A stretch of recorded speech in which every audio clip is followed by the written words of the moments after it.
আসল কথা হচ্ছে আমাদের ভুলে গেলে চলবে না, এই সুশীলরাই বাংলাদেশে ফ্যাসিবাদ কায়েম করেছে।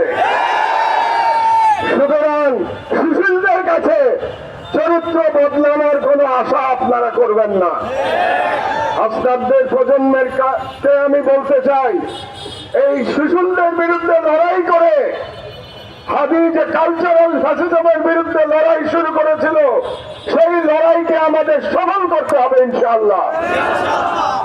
সুশীলরা সুপথে ফিরবে না, কালচারাল ফ্যাসিস্টরা তাদের চরিত্রে অবিচল থাকবে। আমাদেরও স্বাধীনতার ডাক নিয়ে স্বাধীনতার পতাকা হাতে আমাদের লড়াই অব্যাহত রাখতে হবে। হাদি ঠিকই বলেছেন, সবাই হাদি হতে পারে না। আমি পারি নাই, আমি চেষ্টা করেছি, কিন্তু আমি হাদি হতে পারি নাই। আপনারা বলেছেন কুষ্টিয়াতে, আপনাদের মনে আছে 2018 সালে আমার উপরে হামলা হয়েছিল, কিন্তু গুলি করে নাই, হাদির উপরে গুলি করেছে। এই যে পার্থক্য। আমি সেদিন তাদেরকে বলেছিলাম, ভারতীয় কুকুর, এই ভারতীয় কুকুরদের আমাদের চিহ্নিত করে তাদেরকে নির্মূল করতে হবে। বাংলাদেশে ফ্যাসিবাদের কোনো আইকন থাকতে পারবে না। শিশুদত্তের বয়ান হচ্ছে আইকনদের কাজ করা যাবে না। তার মানে তারা ফ্যাসিবাদের রুট বজায় রাখতে চায়।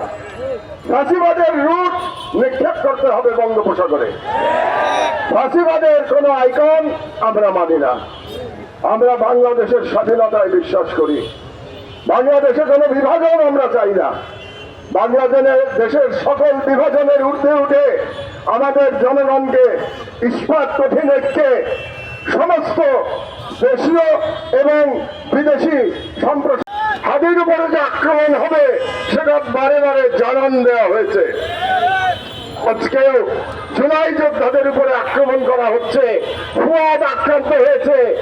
আজকে জুবায়ের বলে গেল, জুবায়ের টেলিফোনে হুমকি আসছে, অথচ এই সরকার ভদ্রতা দেখাচ্ছে। তারা এখন পর্যন্ত কোনো কম্বিং অপারেশন চালাতে পারে নাই, অস্ত্রধারীদের গ্রেপ্তারের কোনো অ্যাকশন তারা দেখাতে পারে নাই।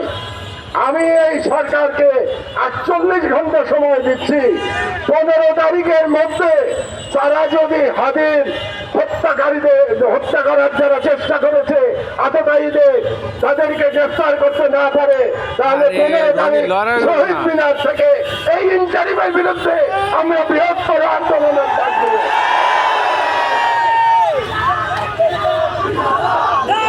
কাজেই আজকে আমি ভারতীয় হেজিমনি, আওয়ামী ফ্যাসিবাদ এবং ইনজারিম তিনটাকেই এখান থেকে আমরা শেষ ওয়ার্নিং দিতে চাই। আজকে আগামী 48 ঘন্টার মধ্যে আপনারা ঐক্যবদ্ধ হয়ে যান। 15 তারিখ থেকে আমাদের আন্দোলনের পরবর্তী অধ্যায় শুরু হবে ইনশাআল্লাহ।